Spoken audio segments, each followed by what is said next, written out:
Good evening, ladies and gentlemen. Good evening, ladies and gentlemen.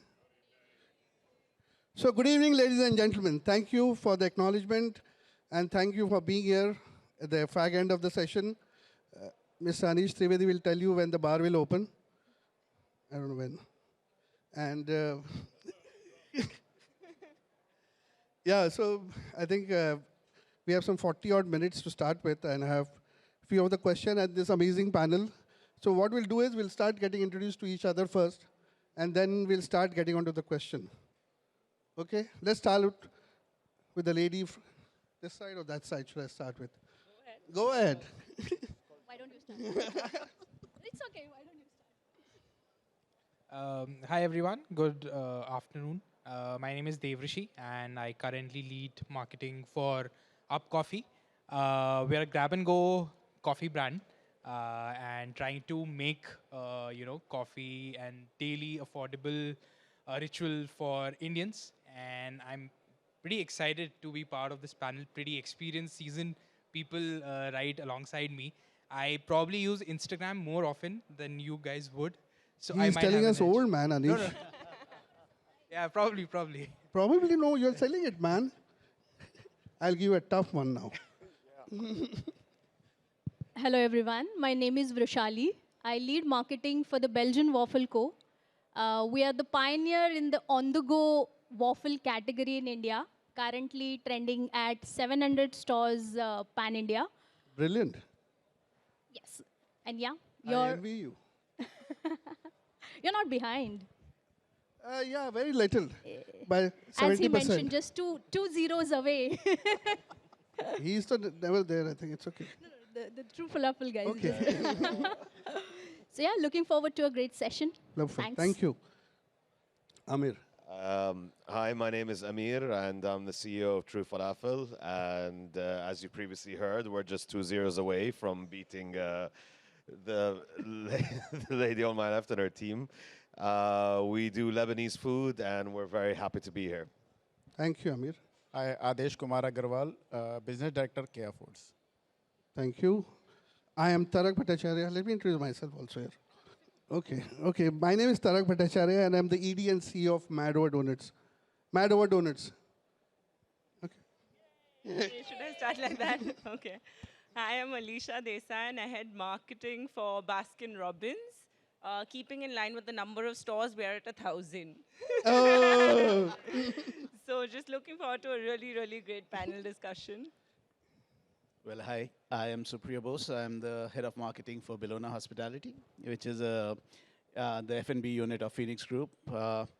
We own 6 different brands across 5 Indian cities. I won't go into the number game, but yeah, we are all our brands are into fine dine spaces across the board, from cafes to Indian restaurants. We recently were voted, one of our brands was voted amongst the top 20 restaurants of India. Ishala. Brilliant. Congratulations. Well done. Yeah, that was quite an achievement, and we are very, very proud of it. So Perfect. thank you. Pleasure to have you all. I think the topic which we are discussing is co-branding, collaboration, co-creating, and obviously going to Instagram of the world, which you said we are not into. Actually, we are in, actually. So we are talking about those. Today, brand is all about co-creating more than collaboration, I think.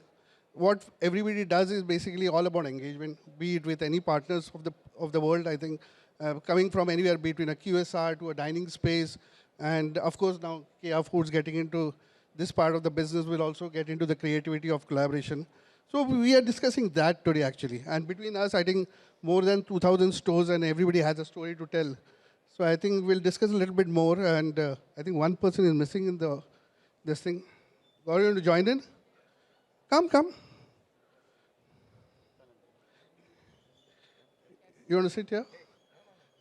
Okay. Hi. So that's Gaurav Naarang. You can tell us about you. Oh, hi guys. I'm Gaurav Naarang. I'm the founder of Coffee Culture. Good. So let's start. I've already discussed what I was supposed to discuss. So let us start. I think let me start with just setting the scene and let us understand a little bit about power of collaboration with everybody. So the first question to everybody is, how do you see collaboration evolving in the dining? And lifestyle space today, are they more about creativity or business, frankly speaking? I feel it is about business. I don't know about you guys. Vrushali, I want to start with you first on this. Um, of course, you're asking this question to a marketeer, Yeah. so I wouldn't keep creativity aside. But at the end of the day, it has to actually culminate into something. So collaboration these days, I would say, is more of commerce through creativity. So you definitely want to get to the commerce part, Yeah. but these are Sorry. the main. So I said it's more about commerce through creativity. It's not either or. Is the way to achieve something.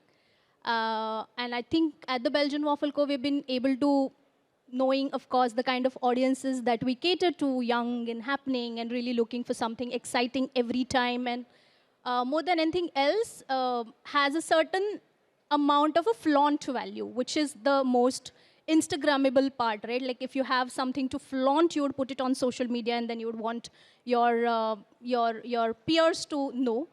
That presents a great opportunity for us to create something with either content creators or collaborators, or maybe even through influencers. A lot goes in collaboration with even brands also, which gives us an opportunity just to be there, at the top of the mind. And then through these content, etc., how do you have your right sort of a messaging delivered, helps you to get to the commerce. So I wouldn't say it is either or, but a good creative way to get to the commerce. I will give it to you now.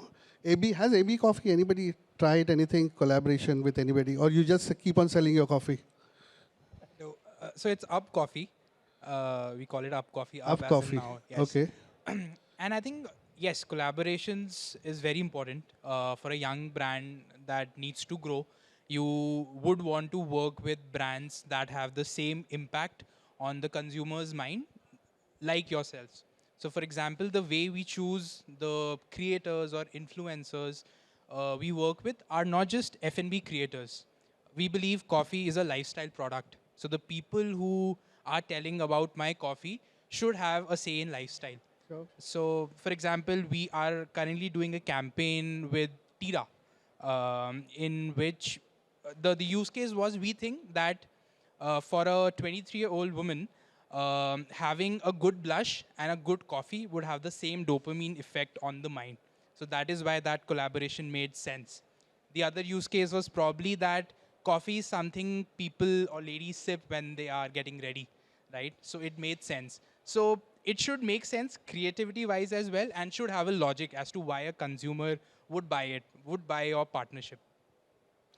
Let me tell you something about me. I was in a coffee business for 10 years, and I just sold coffee. So I think for us, for brands now in the digital age, your main product or SKUs there, but content is also a product for us. Very important. So, for example, if I am selling my content out there, if someone believes in my story, they might just turn up at my store and buy the coffee as well. So we see content as a product, and you cross-sell it to coffee for some Brilliant. people. Well said, well said. Amir, I want to go back to you on this. Any collaboration, anything you have done? So, I mean, we do collaborations, especially when it comes to our non-core product offerings. So we know what we do well, and we encourage other brands to do the same as well. You have your core offering. When you start branching out into other things that are not necessarily your core, you won't do them as well as your competitor. So, for example, food is our core. Desserts are not. So we would collaborate with other brands that are able to make desserts. That would, again, the message, as you guys have said, would need to suit, the palate needs to suit, we come across as a healthy brand, and therefore the desserts that we would offer would need to be healthy. There's a lot that would go into the kind of choice of how and with who you collaborate with. We've also attempted a couple of coffee brands to suit that, but because we weren't available in the morning, that did not 100% work out. So perhaps that if we started opening earlier, a coffee collaboration could work. It's essential, though, for us, like I said earlier, to focus immensely on your core product, but then to offer a complete product offering with desserts and food, then you're able to collaborate with a dessert brand or a coffee brand for your drinks, or perhaps a soda brand for your other drinks as well. And that way you'll be able to offer the full experience to your customers. Okay.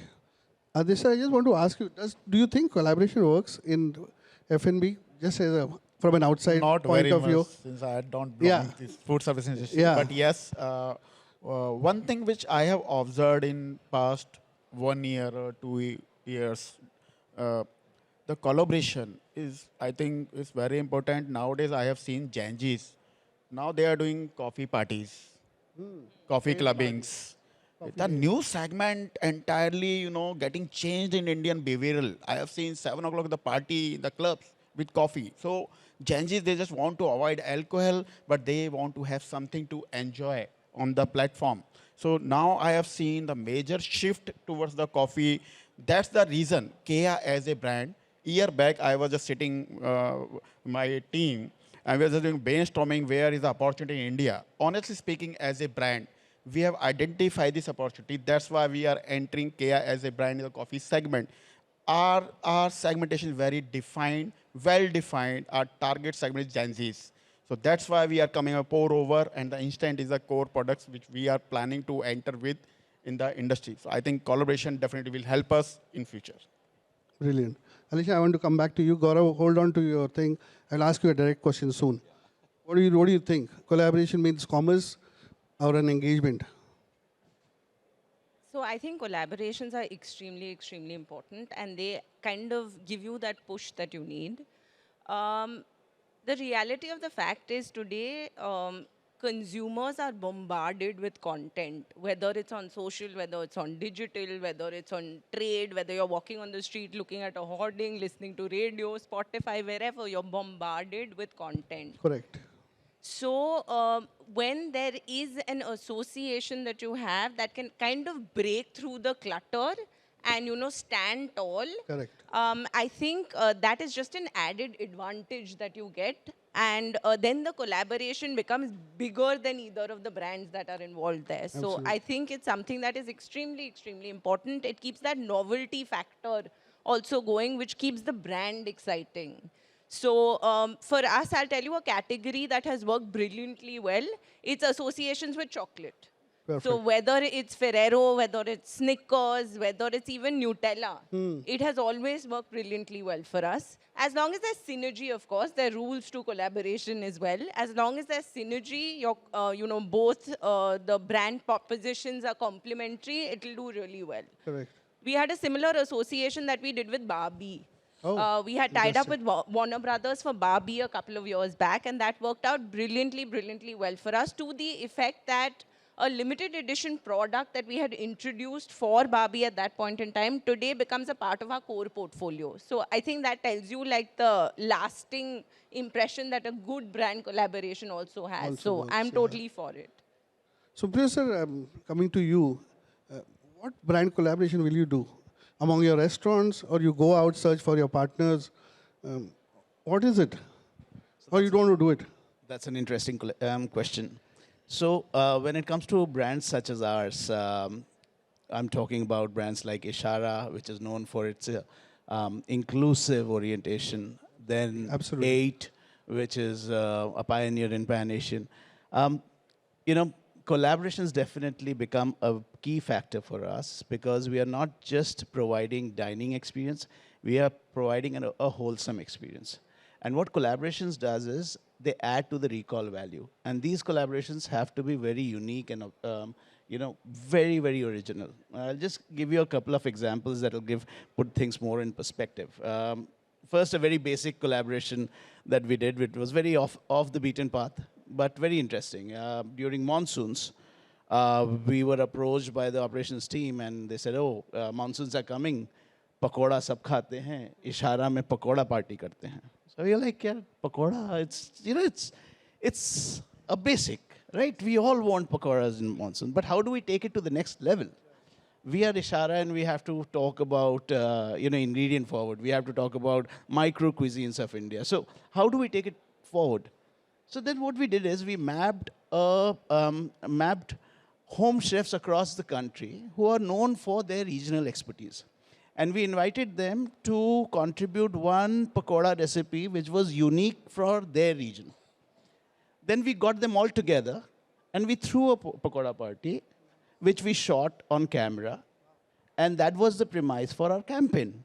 And that entire campaign was called Pakoda Party, where a normal guest would be exposed to pakoras from across the country, which were lesser known, which were not really as celebrated, and we did it, and it worked.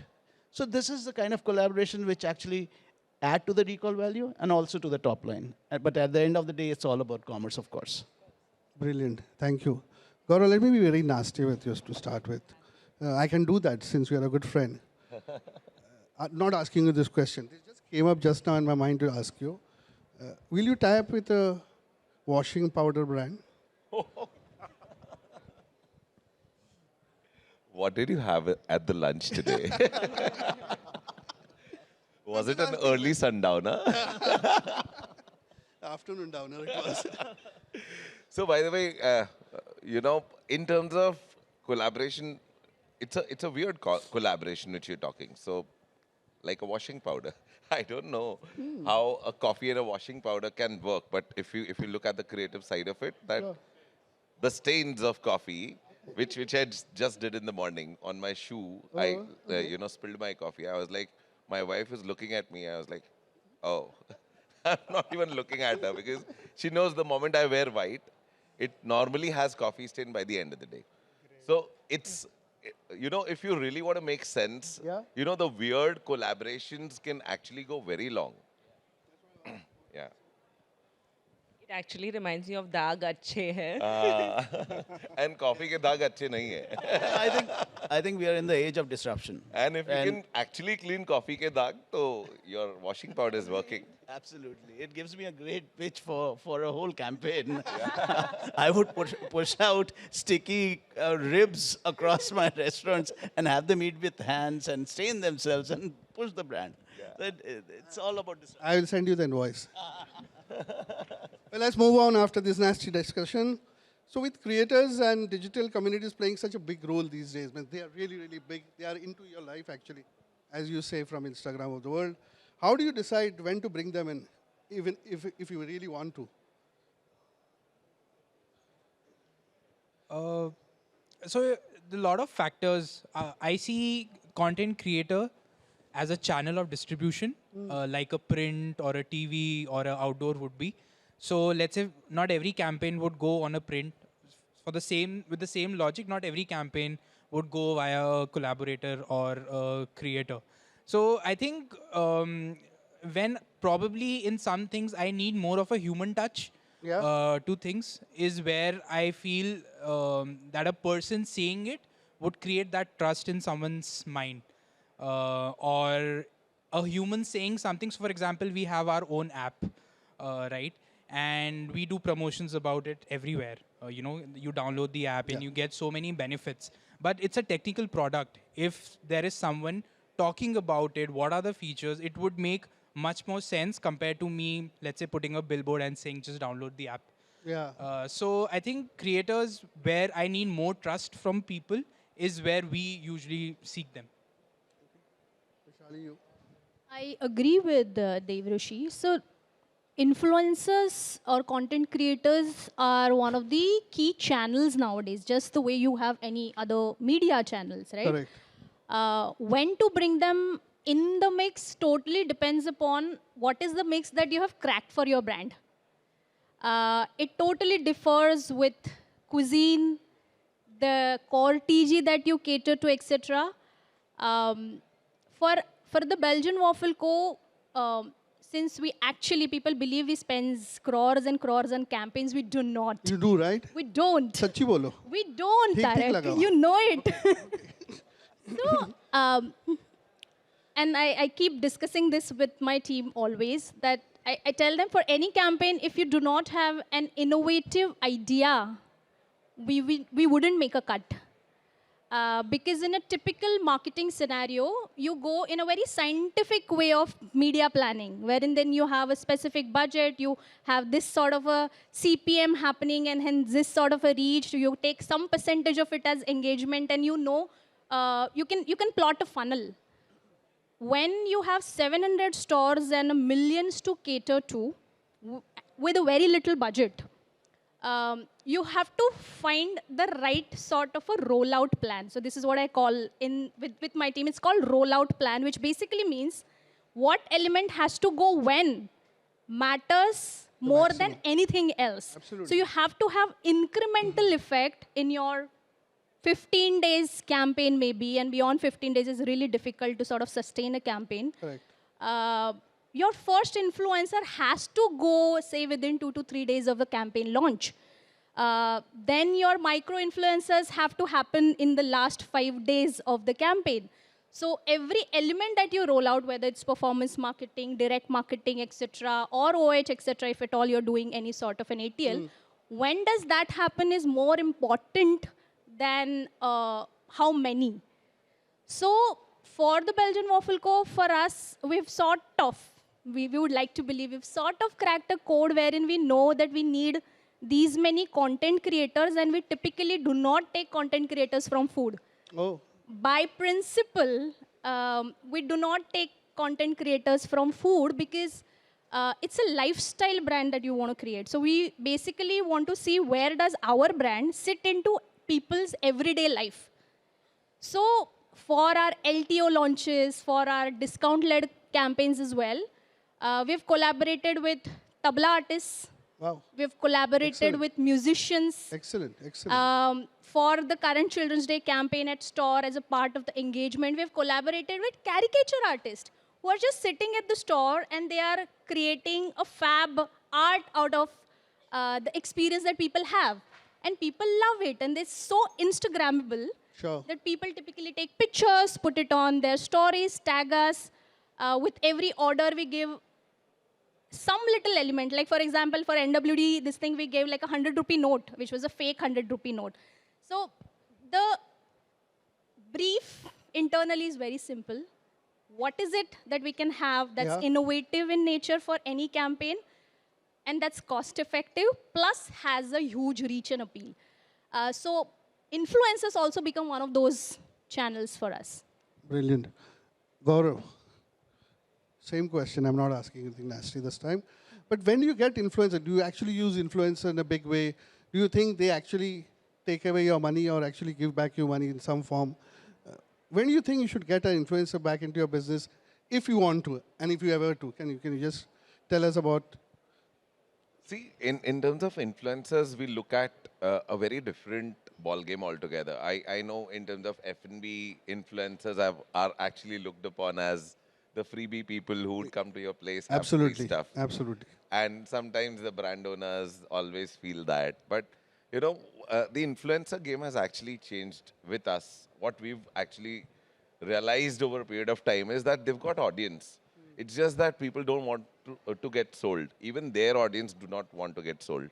So we've done multiple collaborations in the past, and we've been doing, and our every collaboration is actually a sort of co-curation, wherein if we are actually creating a product, if we are actually creating a campaign with a specific influencer, it's not about the number of influencers we are taking in.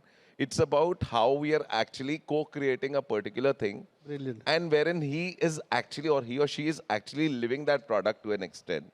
Wherein, people realize that, okay, this is done together. And that's when his audience becomes our audience and our audience becomes his audience. So it's a very deeper relationship nowadays. It's not, there are a lot of people who are doing number games in terms of influencer just for the visibility sake. Correct. But then, over the period of time, that visibility is not going to make sense. I think, a convertible visibility is rather better than just a visibility. So it's basically money game at the end of the day. Some work, some No, doesn't work. it's like, using that influencer for a longer period of time. May not work. Making him friend for a longer period. That's a nice and one. making sure that, Making him or her a friend. Yes, yes, yes. You do it the best, I know. Aleesha, to you too, on the same thing. When you get an influencer, if you ever get an influencer into your business, have they worked, not worked, any kind of anecdote you have to So I'll share? tell you what, according to me, in marketing, we're always selling an experience. You're always selling an emotion. It's not just about a product.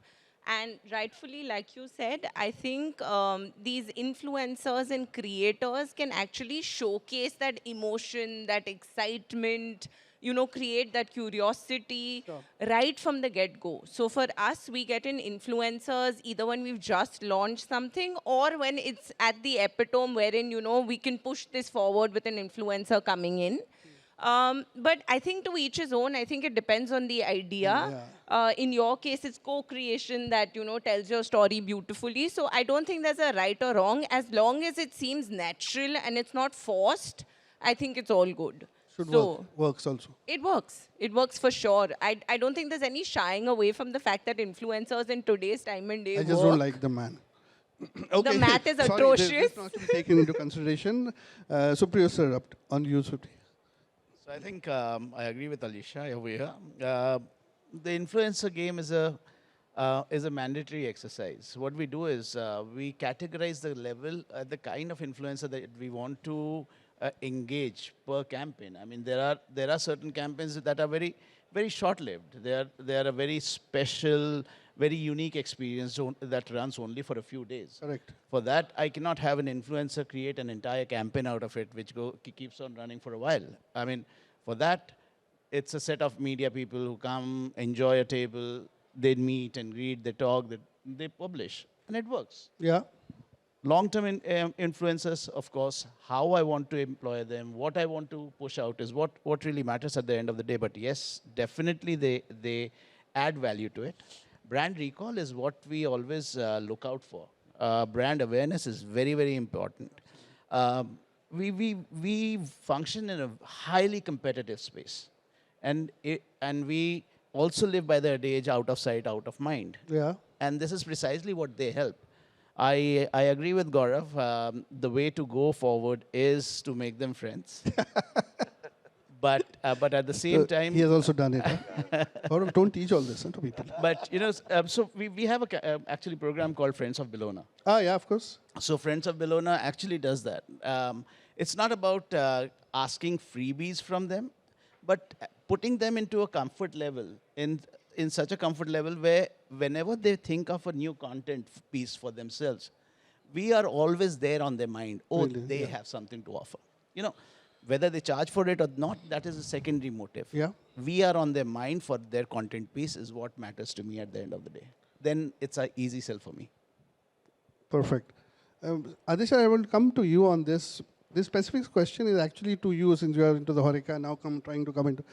There is fusion food, which is the in thing. I'm sure you have done with a lot of brands earlier also. There is co-creators with chefs, with influencers.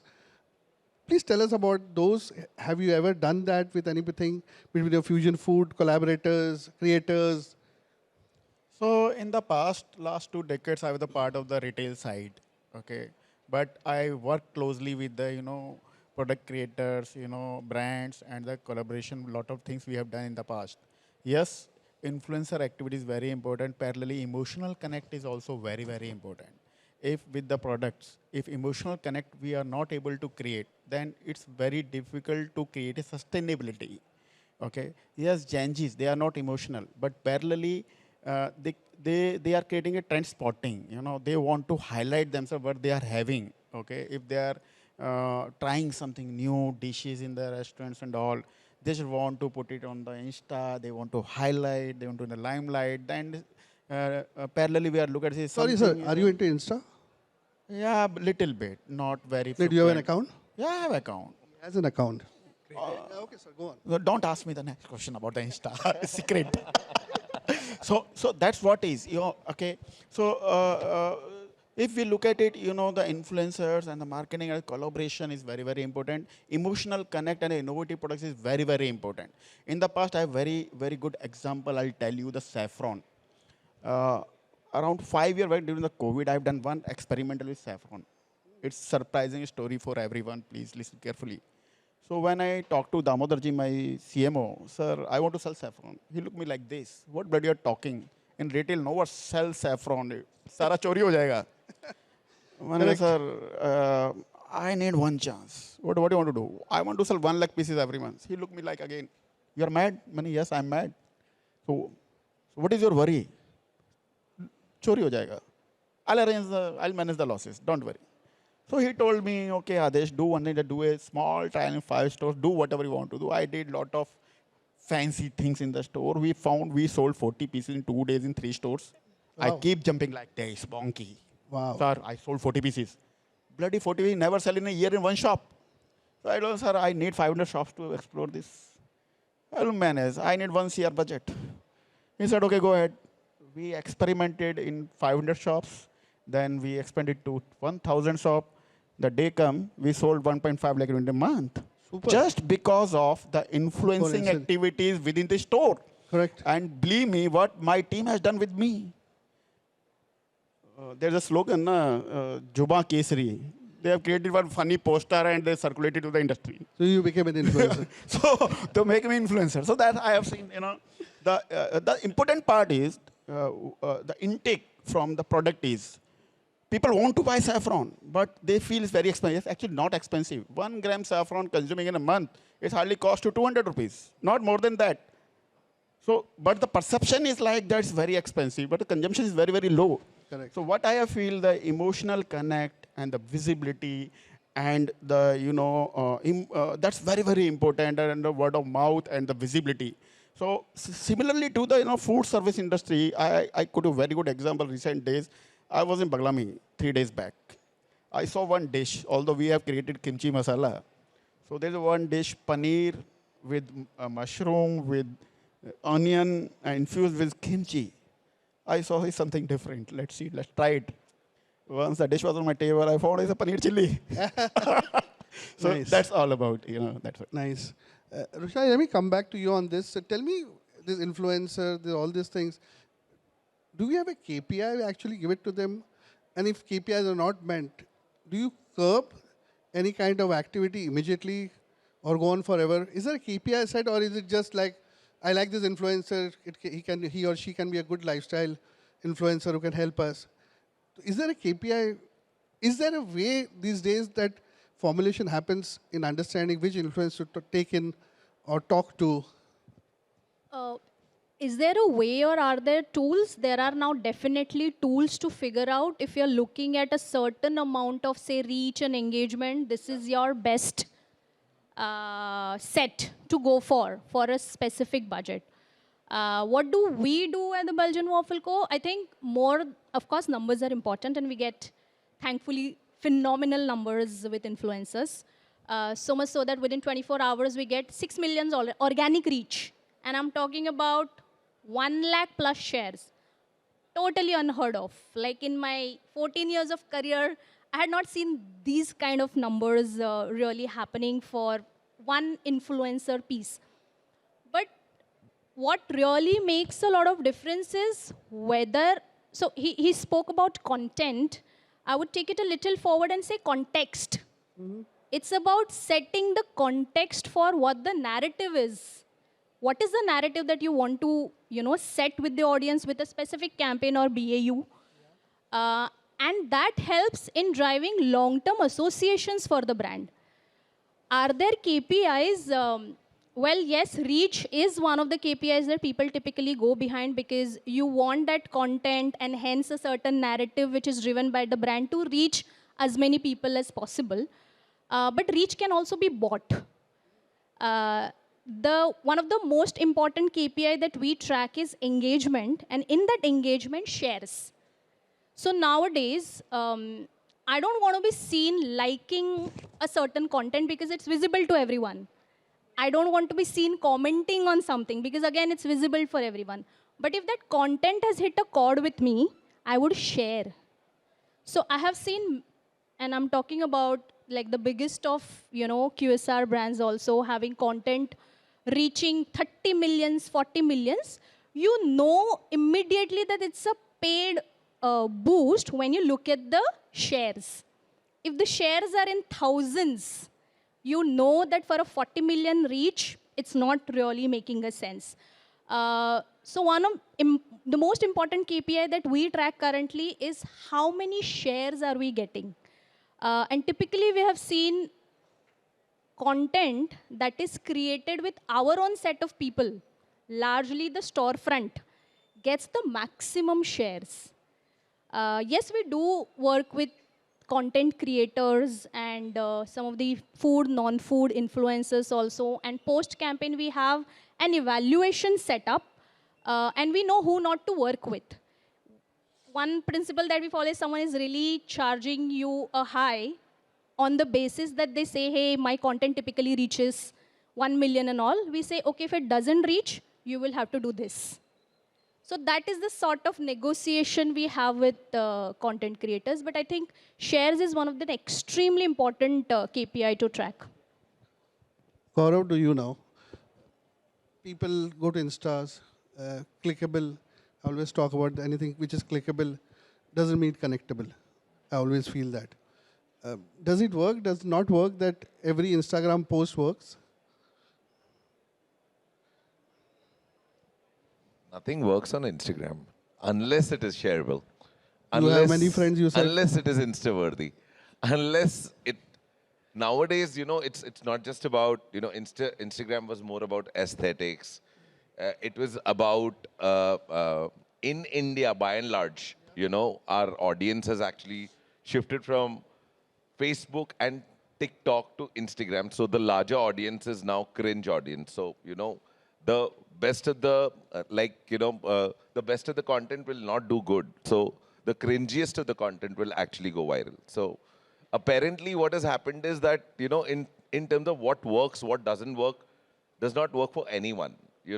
I may get a specific content to reach 1 million, but if that does not resonate with the kind of audience we are catering to, it doesn't make sense. It's not a coffee audience to us. It's not a content to us.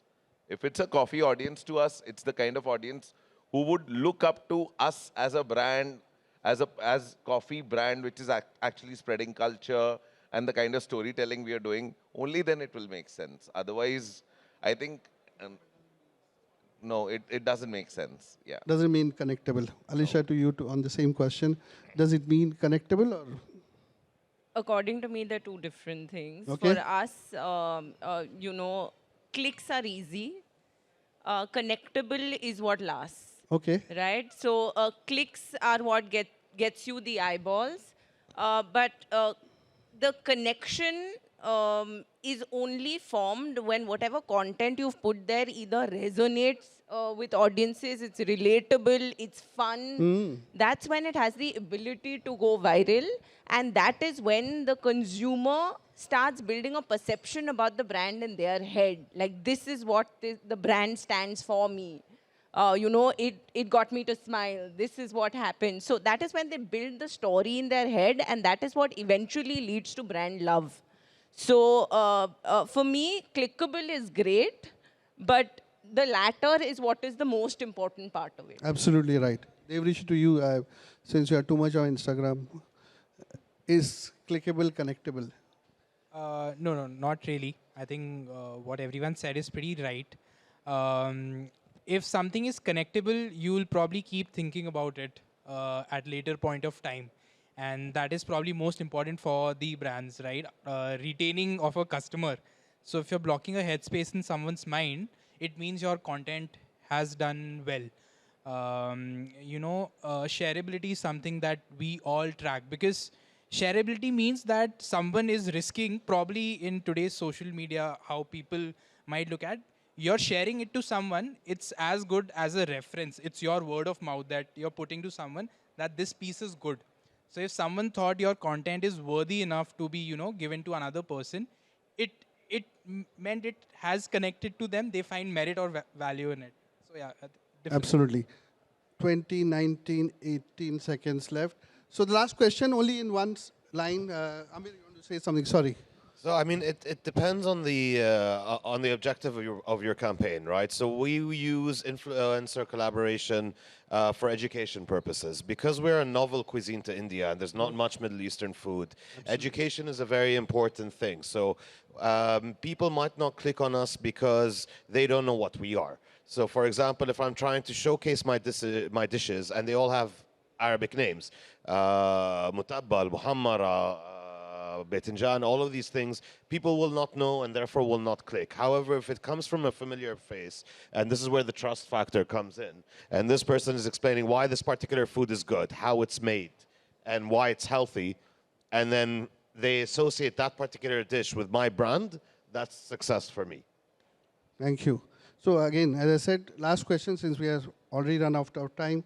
AI happening these days. What's the future of collaboration? In one line, starting from Devrishi, you. It definitely saves up the cost. Oh, So, okay. uh, Good one. we do use it. To a point, it does not. AI shouldn't look artificial to the outer world, right? Is what we believe. We try to make it as much relatable as it can be. Definitely has a future. Good for startups. Good for people because probably what you can do with an AI, you might need 3 people to do it. So cost-wise, it's a very good thing. Great Vrushali. for data. Use it like a pinch of salt when it comes to creativity, because at the end of the day, it's the collective wisdom. You're not going to get innovation out of it. So use it in the right balance. And that's definitely going to help you save cost, save time, you be more efficient. Seriously? Okay. Yeah, yeah. Sorry, Amir. Go on. One-liner. To you, yeah. AI. I mean, for us, it's useful for targeting. What's the most, for a person that views, for example, ethnic food or diversity food or food that's not necessarily Indian, then that person is more likely to be looking at our brand. And AI is very good at targeting these specific people. So AI, I believe in, yes, is really helpful for data analysis and the understanding the trend of the industry globally, nationally, or regionally. That's what I understand is. Okay. Gaurav, to you. You must be having something really great answer. Tell me. Sorry? You must be having some great answer. I said, tell me. So basically, in terms of AI, we've been using it, and we normally with AI, most of the people will use it and not actually say that they're using it. Oh, yeah, of course. So I use it. I don't tell anybody. Yeah. You're right. So people will use it and not tell it. So I think it has to be used to the maximum. Absolutely. It has made our research easier, which we used to do earlier when we used to actually sit on Google, search for a specific topic, listen to news. All of that information has become quite easier. It's quite squeezed up. So whatever you want, you ask the right prompt, you'll get it. At the same time, there are a lot of, questions, as an entrepreneur, as a brand, as a lot of departments also you will come across and you'll get stuck. Absolutely. And, I can't just call Tarak, listen, I have this problem. This is a supply chain problem. Can you answer? I'll first, ask ChatGPT how to get through this. There are a lot of, there is a direction of a thought process when it comes to managing a brand, using the AI into your back-end system and the front-end system.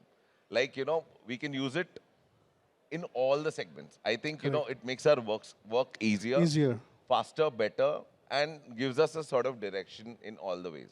Will you share your username and password of ChatGPT? To with me. I'll share. Okay. Okay, Aleesha, to you. So I agree. See, AI makes everything easier. It makes everything simpler. But when you look at it from the creative side of things, it's again collective knowledge that is out there. So I mean, it can also kill someone's brain cells. So when it's about, you shouldn't only rely on that. Let that be a supplementary source that is there, and you can do wonders with it. But if that is the only thing that you're depending on, it's as good as the person who puts the prompt in. Suprio, sir. Yeah. So for me, AI is a necessary evil. It's definitely a tool, and it should be looked upon as one. It's a reference point that one should take it as a reference point. we were talking about how AI can drive the future. I think data is a very smart and important source that AI can be utilized for personalization, for curating experiences. And dining is all about experiences. All of us on this dais are offering experiences, and that is where AI contributes very well. Thank you. One question? One. Okay. So ladies and gentlemen, amazing panel. Thank you very much for the time, and thank you all.